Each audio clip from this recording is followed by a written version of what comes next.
ఈ నెల 10న AP cabinet సమావేశం కానుంది. పలు కీలక అంశాలపై నిర్ణయం తీసుకునే అవకాశం ఉంది. ఉచితంగా 3 సిలిండర్ల పంపిణీతో పాటు పలు కీలక అంశాలపై చర్చించే అవకాశం ఉంది. చెత్త పన్ను రద్దుకు ఏపీ మంత్రివర్గం ఆమోదం తెలపనుంది. జల్ జీవన్ మిషన్ ద్వారా ఇంటింటికి కుళాయి ఏర్పాటుపై మంత్రివర్గంలో చర్చించే అవకాశం ఉంది. అమరావతి, పోలవరం ప్రాజెక్టు నిర్మాణాలపై కేబినెట్లో కీలక చర్చ జరిగే అవకాశం ఉంది.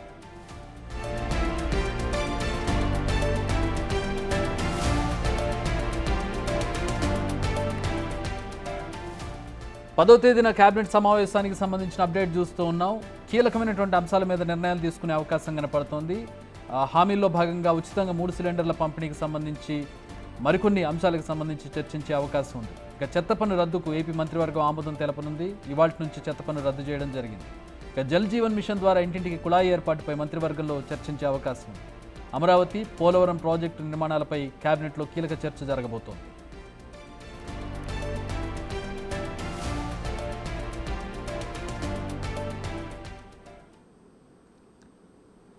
మా కరెస్పాండెంట్ శివ జాయిన్ అవుతున్నారు అమరావతి నుంచి. మరిన్ని వివరాలు తెలుసుకుందాం. శివ, చాలా కీలకమైన నిర్ణయాలు తీసుకోవాల్సి ఉంది. అభివృద్ధికి సంబంధించి కావచ్చు, సంక్షేమానికి సంబంధించి కావచ్చు. ఏంటి అజెండా, ఏంటి 10వ తారీఖున జరగబోయే కేబినెట్కి సంబంధించి?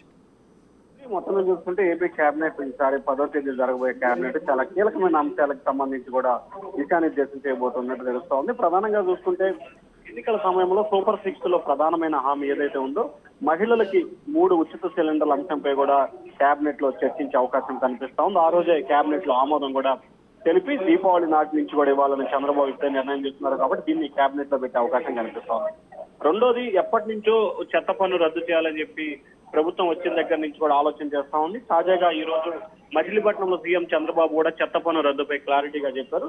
దీనిపై కూడా రేపు కేబినెట్ భేటీలో చర్చించే అవకాశం కనిపిస్తోంది. అలాగే గ్రామానికి సంబంధించి ప్రతి గ్రామంలో తాగునీరుకు సంబంధించి జలజీవన్ మిషన్ ద్వారా కూడా ప్రతి ఇంటికి తాగునీరు అందించే దిశగా కూడా కేంద్ర సహకారంతో చర్యలు తీసుకోవాలనేది రాష్ట్ర ప్రభుత్వం గత కొంతకాలంగా ఆలోచిస్తా ఉంది.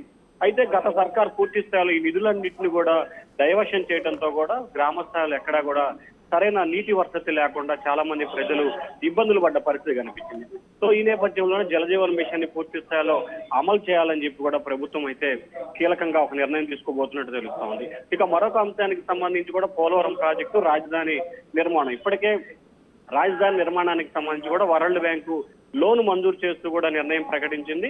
మొదటి విడతగా 3,750 కోట్ల రూపాయల రుణాన్ని విడుదల చేసేందుకు కూడా సిద్ధమవుతున్న నేపథ్యంలో డిసెంబర్ మొదటి వారం నుంచి పనులు ప్రారంభించాలని చెప్పి కేబినెట్ ఇప్పటికే ప్రభుత్వం నిర్ణయం తీసుకుంది. దీనికి సంబంధించి ముందుగా ఏ పనులు ప్రారంభించాలి అనే దానికి సంబంధించి కూడా కేబినెట్ లో చర్చించే అవకాశం కనిపిస్తోంది. ఇక రెండో దానికి సంబంధించి పోలవరం ప్రాజెక్టు, అత్యంత కీలకమైన పోలవరం ప్రాజెక్టు సంబంధించి ఇప్పటికే పునరావాస కేంద్రాలు, అలాగే దెబ్బతిన్న డయాఫర్ వామ్ ప్లేస్ లో కూడా కొత్తగా డయాఫర్ వాల్ నిర్వహించాలని చెప్పి కూడా ప్రభుత్వం ఆలోచన చేస్తా ఉంది. దానికి సంబంధించి కూడా ఇప్పటికే కేంద్రం ఒక అథారిటీ కమిటీని ఏర్పాటు చేసింది. దానికి సంబంధించి త్వరలోనే విధి విధానాలు ఖరారవుతున్న నేపథ్యంలో కూడా దానికి సంబంధించి కూడా రాష్ట్ర ప్రభుత్వం ఎప్పటి నుంచి పూర్తి స్థాయిలో పనులు ప్రారంభించాలి, పునరావాస కేంద్రాలకు సంబంధించి నిర్వాసితులకు ఎంత పరిహారం ఇవ్వాలి, ఏం చేయబోవాలి అనే దానికి సంబంధించి కూడా కేబినెట్ లో నిర్ణయం తీసుకునే అవకాశం కనిపిస్తుంది. ఎందుకంటే నవంబర్ మొదటి వారం నుంచి పోలవరం ప్రాజెక్టు పనులు ప్రారంభించాలని ప్రభుత్వం భావిస్తామని చెప్పి.